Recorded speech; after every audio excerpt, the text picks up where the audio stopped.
Hello, my name is Jen, and I wanted to come on and talk to you guys a little bit about a new application that I found that has been helpful to organize some of my studying. So I tend to be interested in lifelong learning and also planning systems and tools. So periodically I'll be browsing through YouTube and somebody will have some sort of tool or application or method that they are using that I find helpful and I think I want to incorporate into my daily routine or my weekly routine, something like that. So oftentimes I'll give these things a try, test them out, kind of kick the tires a little bit, and see if it's something that I want to use long term. One of the ones that I found is Notion. So it does have a free version, or you can get like a personal pro version for about $4 a month. And I'm trying that one out here. So I got this template for how to outline this continual learning spread from Alicia. So she has a YouTube channel called Study Collab. So you can go ahead and look her up. She has a really good tutorial about how to put this together. I can probably put a list together also of some other YouTubers that have made some content that have kind of added to my routine that I'm starting now. So I was thinking about my days, and there is some free time that I have, especially in the evenings, so I thought that it would be fun to start up some study. So I didn't want to kind of burn out on any one subject. So I'm like, okay, so let's try a couple different subjects. And since I kind of like to stay busy, I thought that I would do kind of like school or college where you pick courses and you have like a different course maybe a couple different times a week.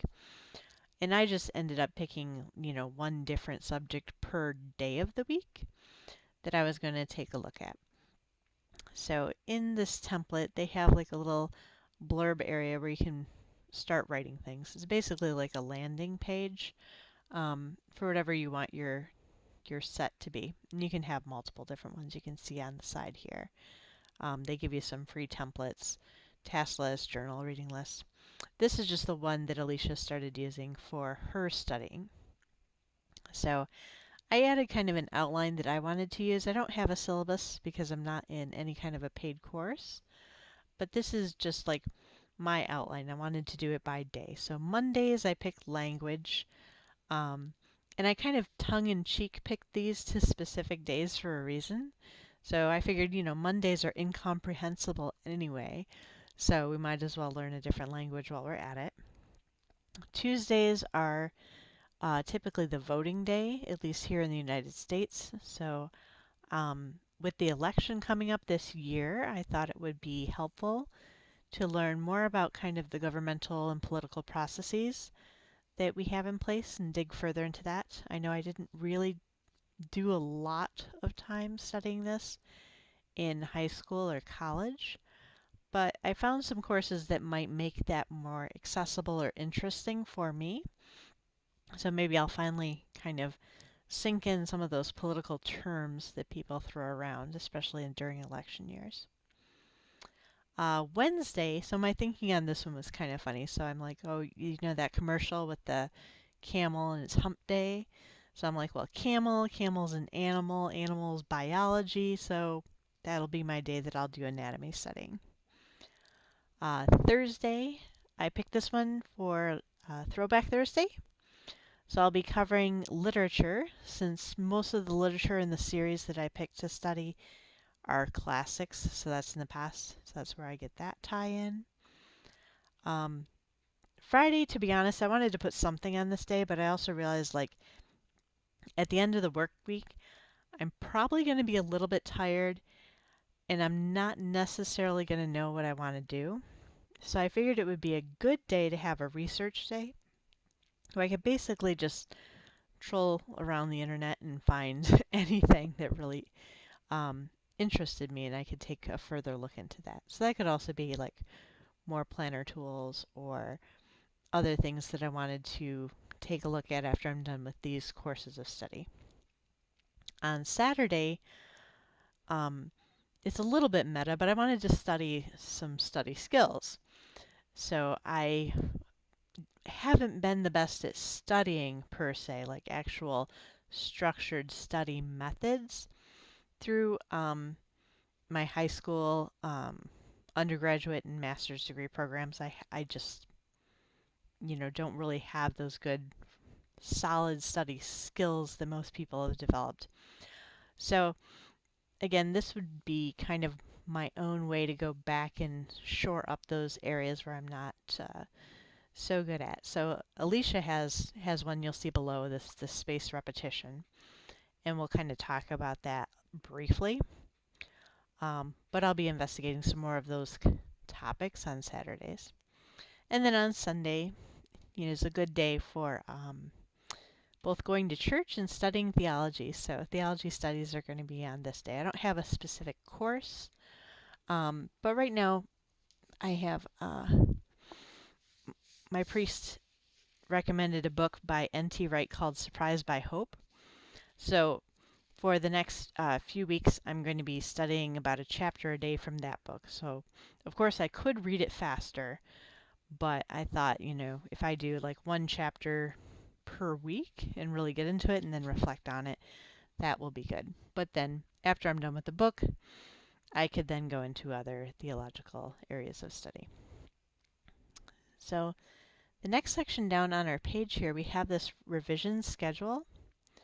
So one of the study methods is there was an article that was done saying once you learn a bit of information, your retention of that new knowledge falls off over time.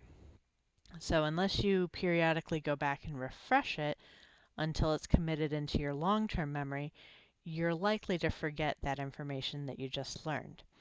So with spaced repetition, what that means is you have something that you learn on one day, and maybe like you go to a lecture, you take some notes, you're looking at some content, and then when you get back to your dorm room or something like that, you take a look at your notes and look at them again and maybe clean them up or write a summary.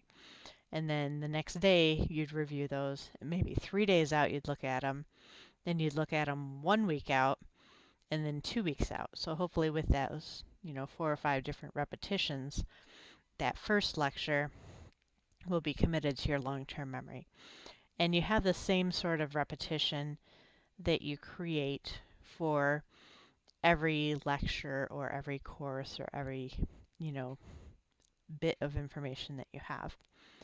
So this calendar is kind of for that. It's supposed to be like, here's lecture 1, here's review lecture 1, here's the second review of lecture 1, here's the third review of lecture 1, fourth review of lecture 1, etc.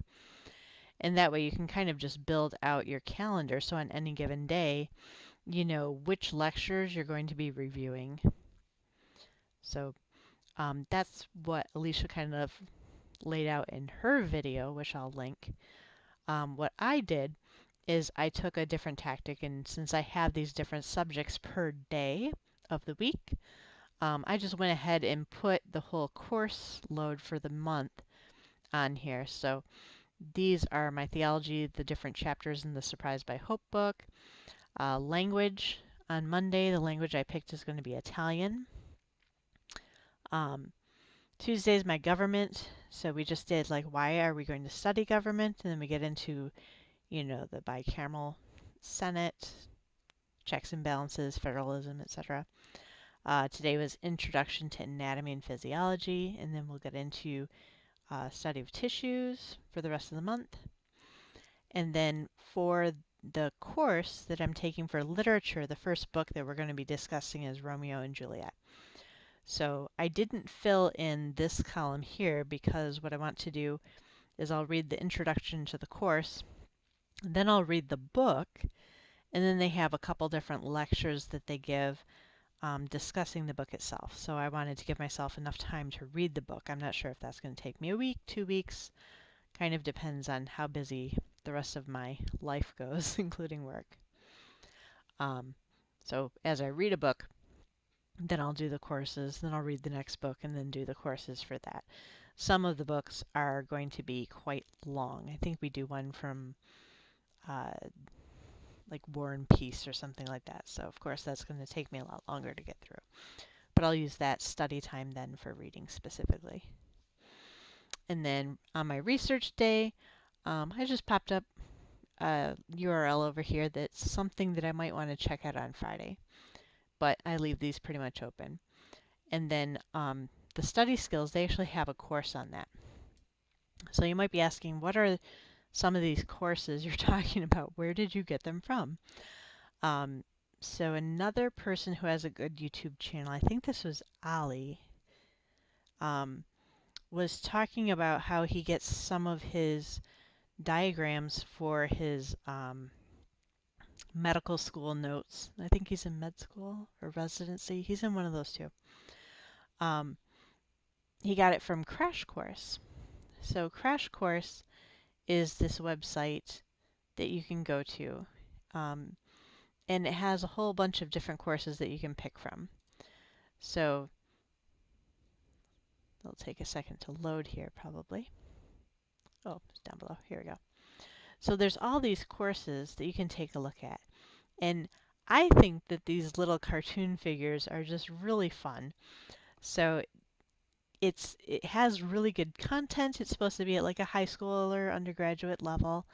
But I think if you make it engaging, then people are going to want to go back and learn it. So this is appealing to me. So you start here, and all of the episodes kind of go backwards. So you have to start on like the last page to see episode 1. But you can go through and do the entire course. This is all free. It's not paid or anything like that. It's put on by PBS Online. They have a Patreon. They ask for donations sometimes. It's run by so John Green and Hank Green, so the two brothers. So John Green writes a bunch of books. He's an author. So The Fault in Our Stars, Looking for Alaska. They kind of spearheaded this project, but they have a whole team behind it. So of the few ones that I've seen so far, this is a really good course. So they're the ones that I use for a lot of the content here. So in addition to like the calendar of what exactly I'm going to be using per day, down below we kind of have this spreadsheet here. So I put like what week I'm going to be looking at things. Here, I'll take off my filter so you can see all of them at once. So I only filled out August so far, but I put all of the different lectures that they have, what the topic is. They're all going to be online. Each of the ones for Crash Course has its own specific YouTube video, so I put in the links for a couple of those. I didn't do all of them because it would take too long for me to link them all, and I didn't want to take that time yet. So I went to the first one, and then when I was done with the first one, I put in the link for the next one so that I'm ready for next week. I'm prepped for next week, but I'm not doing all 20 or however many there are at once. And then I put in the URL just for the base course itself, where you can link to all the different videos. And it has a little checkbox to say if you've completed it. So, you can sort this kind of like a spreadsheet. The nice thing about Notion that I thought was good is like you can kind of keep everything together. So as you're studying, I have the whole outline of the course here. So again, if you're in some sort of a regimented field of study, if you're in college and you have different actual courses, you get your syllabus. You can fill out this spreadsheet from your syllabus and mark if you have like a course, a test, different things, put things on your calendar. But it goes further than that because you can actually go to each page. So you can see each of these has a little open button. So if I go to the one I just finished, this Introduction to Anatomy and Physiology, you can categorize it and you can manage all of those fields that are in your spreadsheet up in the top. But then the rest of the page is kind of open. So it has a bunch of blocks. So if you're familiar to like block content creation, if you're doing like a blog in WordPress or something like that, you can reorder these. So this one here, I actually took some notes using my iPad while I was listening to the video on YouTube. So I was watching it on my computer here, And I was taking notes on my iPad, which I think I'll go over kind of that process in another video. But here you can kind of embed the PDF. And if you want to see the original, because I tend to write really small on my iPad, so reading it from here is a little bit difficult. So if you click on original, it's just going to open it up in a regular PDF viewer. So once it loads here, you can kind of zoom in so that you can read my tiny little writing. And these are kind of the notes that I took. I did take some screen capture while I was watching the video, just because their illustrations are a lot better than anything I could draw myself. And then I would just put notes over here. You can highlight it within the GoodNotes app, which is the one I did. So one of the other features about this, so I haven't gone through and done a summary, but you can add other blocks. So if you hit the slash button, you can see different things you can do. You can build headings, you can have bulleted lists, number lists. This toggle is a feature that's a little bit unique to the Notion app. And what it was recommended is you sit here and put questions to yourself. So you can build kind of like a flashcard feature, so you can test yourself, like what is the sagittal plane?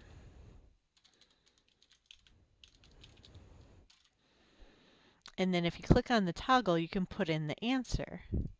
You know, so the sagittal plane, oops, if I can spell, which I can't.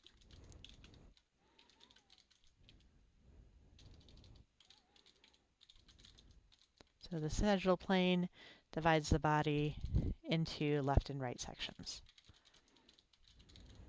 You know, very basic definition here. So that way you can close up the little toggle. And as you're doing your review, especially if you're doing your interval reviews, so you know on the first day, on the third day, on the 1 week, on the 2 week mark, you can go through and check yourself and be like, you know, can I answer this without looking at the answer? And that will give you kind of a good indication as to whether you've learned and retained that knowledge or if you need to go back and refresh yourself a little bit more. So this is really helpful. You can just build out a whole bunch of questions.